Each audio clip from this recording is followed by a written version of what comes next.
On a analysé l'indice américain référence des investisseurs du monde entier, le S&P 500, composé des plus grandes entreprises outre-Atlantique. Crise sanitaire du Covid-19, krach boursier.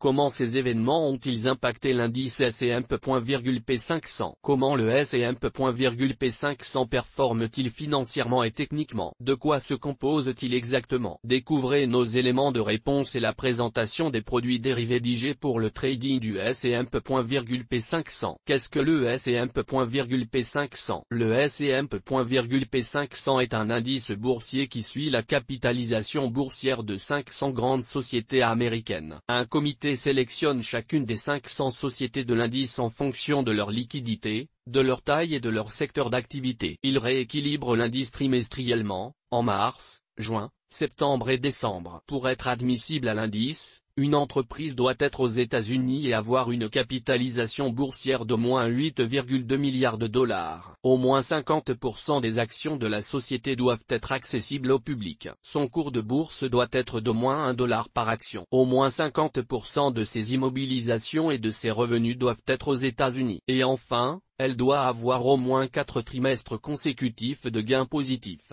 Quelle société compose le S&P 500? La capitalisation boursière de S&P représente 70 à 80% de la capitalisation boursière totale des États-Unis. Il s'agit d'une référence couramment utilisée pour la performance du portefeuille d'actions en Amérique et à l'étranger. Battre la performance du S&P avec moins de risques est l'objectif de presque tous les gestionnaires de portefeuille, fonds spéculatifs et investisseurs privés. Entreprises du S&P 500, secteur représenté selon le nombre de sociétés en nombre d'entreprises, le secteur des biens et services. Aux consommateurs compte le plus grand nombre d'entreprises du S&P 500. Dans ce secteur, on retrouve par exemple Nike, prêt-à-porter, ou Expedia, tourisme en ligne. Entreprises du S&P 500, secteur représenté selon leur capitalisation boursière. En termes de capitalisation boursière, en revanche, c'est le secteur de la technologie, des médias et des télécoms qui domine. Dans ce secteur, on compte bien évidemment les géants GAFAM, Apple, Amazon et Microsoft. Top 10 des sociétés du S&P 500 par capitalisation boursière. Entreprise market cap, millions USD, market cap, en pourcent, secteur d'activité Microsoft 1 199 554,5%. Technologie médias et télécom Apple 1 112 641 4,51%. Technologie médias et télécom Amazon 970 682,89%. Biens et services aux consommateurs Alphabet 798 885 1,49%. Technologie médias et télécom 475 455 1,86%. Technologie médias et télécom Visa 346 137 1,21%. Biens et services aux consommateurs Johnson & Hemp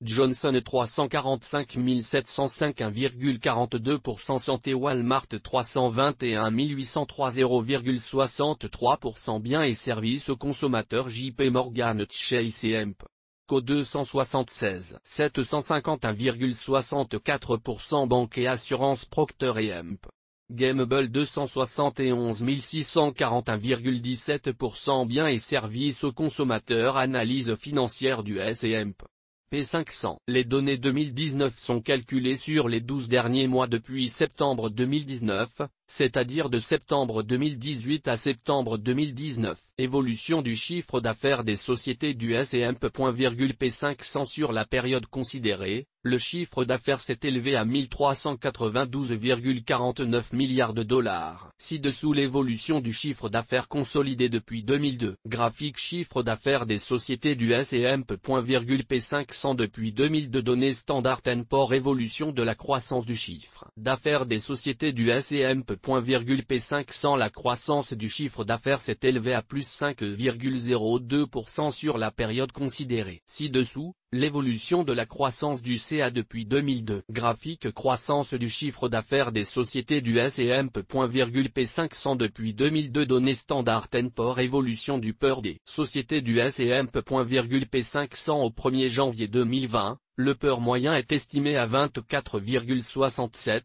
en croissance de 25%. Il s'élevait à 19,60 en 2019. Analyse graphique du S&P 500. Les dernières tendances macroéconomiques du S&P 500. Les indices américains n'ont pas été épargnés par l'infarctus boursier lié à la crise sanitaire du coronavirus. Sur le plan sanitaire, la semaine s'annonce très difficile aux États-Unis et la pression sur le S&P 500 va demeurer très forte. L'impact du virus sur l'emploi américain a été massif avec 701 000 emplois détruits en mars, selon le rapport mensuel du département du travail américain, une publication qui a d'ailleurs largement contribué à assombrir la fin de semaine dernière sur les marchés. Cependant, en début de semaine, Wall Street semblait se rassurer avec la lente amélioration des chiffres relatifs à la pandémie en Europe. Le taux de progression des nouveaux cas confirmés et des décès a ralenti ce week-end, une dynamique qui prouve que les mesures de confinement portent leurs fruits, ce qui donne bon espoir aux investisseurs mondiaux de voir l'épidémie contenue. Ainsi, ces investisseurs auront seulement à cœur de comprendre, au cours des séances qui viennent, comment l'activité économique peut résister à l'épidémie en cours. Ils pourront notamment s'appuyer sur les chiffres de l'inflation pour le mois de mars aux États-Unis qui paraîtront en fin de semaine, ou encore sur le nombre d'inscriptions hebdomadaires au chômage publié jeudi, qui devrait continuer de dépeindre une situation dramatique du côté de l'emploi outre-Atlantique. Désormais, la question clé est de savoir combien de temps va durer la phase de stabilisation avant d'avoir une décrue de l'épidémie.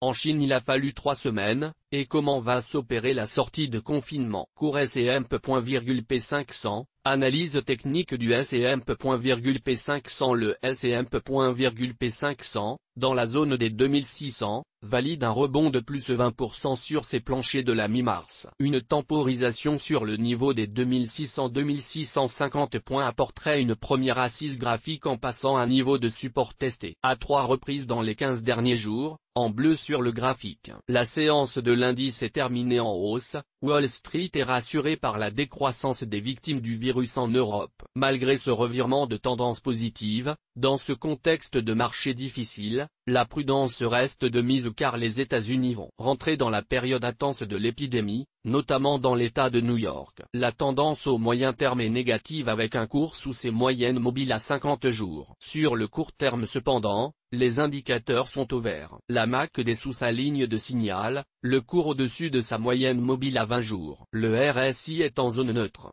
Techniquement, la hausse pourrait se poursuivre, du moins avant la publication de nouvelles additionnelles sur le plan économique, inscription au chômage hebdomadaire, ou sanitaire, propagation de l'épidémie. Le prochain niveau de support est à 2150 points. Produits dérivés S&P 500. Dans cette crise où les marchés sont très volatiles, choisissez votre stratégie pour trader à la hausse ou à la baisse. Le S&P 500. Via par exemple les produits dérivés d'IG du type CFD ou produits barrières. Source des images, FreePic. Toutes nos informations sont, par nature, génériques. Elles ne tiennent pas compte de votre situation personnelle et ne constituent en aucune façon des recommandations personnalisées en vue de la réalisation de transactions et ne peuvent être assimilées à une prestation de conseil en investissement financier, ni à une incitation quelconque à acheter ou vendre des instruments financiers. Le lecteur est seul responsable de l'utilisation de l'information fournie, sans qu'aucun recours contre la société éditrice de Café de la Bourse, comme ne soit possible. La responsabilité de la société éditrice de Café de la Bourse, comme ne pourra en aucun cas être engagée en cas d'erreur, d'omission ou d'investissement inopportun. Toute activité de trading comporte des risques. Le service d'exécution d'ordre au travers d'un compte risque limité présente un risque de perte du capital investi. Les options et les turbovarants sont des instruments financiers complexes présentant un risque de perte en capital. Les pertes peuvent être extrêmement rapides. Les CFD sont des instruments complexes et présentent un risque élevé de perte rapide en capital en raison de l'effet de levier. 70% des comptes d'investisseurs particuliers perdent de l'argent lorsqu'ils investissent sur les CFD avec IG. Vous devez vous assurer que vous comprenez le fonctionnement des CFD et que vous pouvez vous permettre de prendre le risque élevé de perdre votre argent.